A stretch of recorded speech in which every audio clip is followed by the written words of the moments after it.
Rise to their feet again. Clark's driving inside. Step back three again. That's no good. Short. Berger's got the rebound. Hoosiers back the other way. Berger, pull-up jumper. Good! Rebound goes to Holmes. Back to Parrish. 5 minutes to go. Parrish finds Berger. Hoosiers up by 5. Lead 55-50. Moore McNeil with it. Berger on the far side, screened by Holmes. Berger stops at the nail hole, fires, good! They find Parrish now at the top of the key, looking inside for Holmes. Now to Berger, inside to Holmes. Holmes is double teamed. Hoosiers working around the perimeter. Parrish drives, Garzone, corner three. Got them all! Gardini again! Time out! Buckeye! Indiana's got it. Garzone inbounds it to Moore McNeil. 7 minutes to go. Hoosiers up by 5. Berger gets it across half court. Finds over to Scalia. Near side three. Got it! Sarah Scalia in her home state. She is coming up big for the Hoosiers in this tournament. She's got 15. 8-0 run from the Buckeyes. It's 49-34, 7 minutes. Berger kicks it out to Moore McNeil in the far corner. Guarded closely by Harris. Harassed. Moore McNeil picks up a dribble, skips it over to Garzone. She'll launch a near side three. That's no good. And the rebound, it's going to be a foul on the floor. It looks like that's going to go against, yes, it's on Mikolashikova. So it's going to stay with Indiana. 49-34. Ohio State has responded, and we expected that from the Buckeyes. 7:02. Berger to inbound it from the baseline, gets it to Holmes, the handoff. Berger fires a mid-range shot, and it goes in. Death taxes Grace Berger from the mid-range. I like that. Thank you very much. Used it quite a lot this season. Ricky Harris finds it over to Mike Sell, steps out beyond the three-point line. Now finds Mikolashikova, knocks in the three. This is a huge response from Ohio State. They're down 51-37. That is now 6 points for Mikolashikova. 6.5 to go here in this third quarter. Garzone finds Parrish, now over to Berger on the far side. Gets to her spot, launches another mid-range shot and gets it again. Berger's got 15. Ohio State looking to respond once again. They've made their last 4 field goals with 6 minutes to go here in this third. Inside to Mikolashikova, the handoff to McMahon. Back to Mikolashikova, fakes the three, gets it outside. Harris launches one, that's no good. Rebound goes away to Garzone. Hoosiers back the other way, and Berger will slow it down for Indiana. I understand that you've hit a couple, but that isn't a shot you want to fall in love with again. Berger drives all the way, slicing and dicing, and she can't get the layup to fall. Ohio State's got the rebound. Harris on the near side, now to Mike Sell, attacks, gets it inside to Theory. Great job by Sydney Parrish, but Theory controls it and lays it up and in. 53-39 with 5.5 to go. Moore McNeil hands it off to Berger. She'll look to Moore for the play call, and she has it on the far side. Guarded by Theory, hands it off to Garzone, now to Parrish. Moore McNeil looking to attack, going all the way to the basket, lays it up, no good. Great defense by McMahon, and a defensive foul on Mackenzie Holmes, trying to go after the loose ball. I believe that is her second.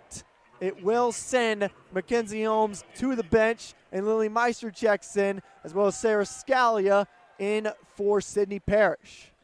Somewhat of a frustration foul there from Holmes. Buckeyes finally starting to get in a groove in this second half. 5 minutes. Buckeyes have narrowed the lead down to 14. Mike Sell, she's going to attack all the way. Floater, no good, off back guy, and the rebound away to Garzone. It was tipped away. Great defense, and they're going to call that, I believe, out of bounds on Ricky Harris. Harris is going to argue the call. There will be a timeout on the floor. Our first media timeout of the second half. Holmes will check back in for Indiana whenever we come back from break. Hawkeyes up 49-48 here with 4:20 to go in this third quarter. Caitlin Clark has just been on an offensive tear to start off this second half of action. 17 points, but just drew her second foul. So Indiana will inbound it from the baseline. Hoosiers in a box set. Berger to inbound it. Berger receives the ball and finds it out to Moore McNeil on the far side. Now to Parrish, who just hit a three. Now Berger on the near side, looking inside for Holmes. She's got the seal. Scalia back to Berger, looking inside for Holmes. Still hasn't got to her. Holmes has fallen to the ground. Berger fires a three and hits.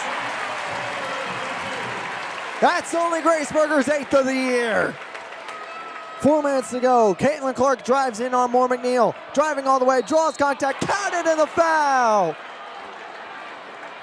Caitlin Clark once again.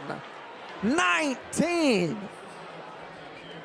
That gives Iowa right back the lead.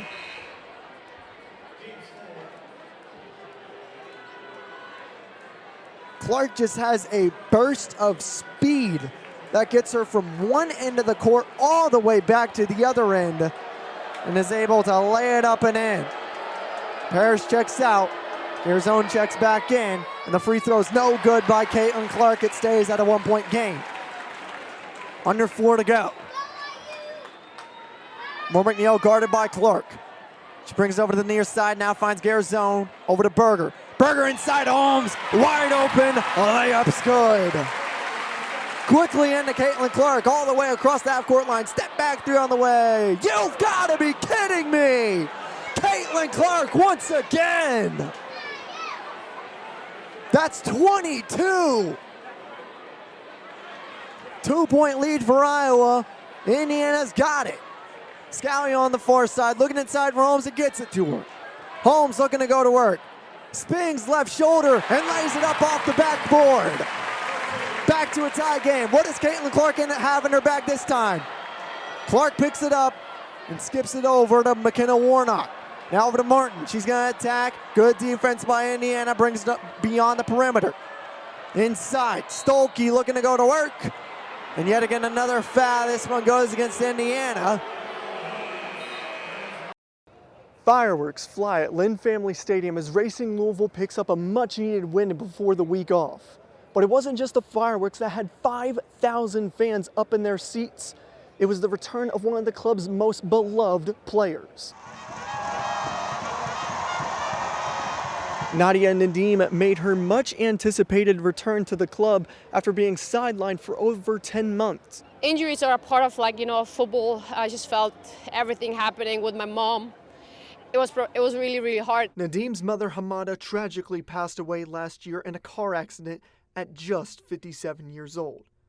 Following her second torn ACL in the past 2 years, Nadim was now without the sport that made her who she was. Not having football, because usually always been my outlet, that's how I cope with everything, was extremely hard. The 35-year-old's journey back was difficult, but being back at all is something she is cherishing. You know, I had days where I was feeling miserable, I'm not gonna lie.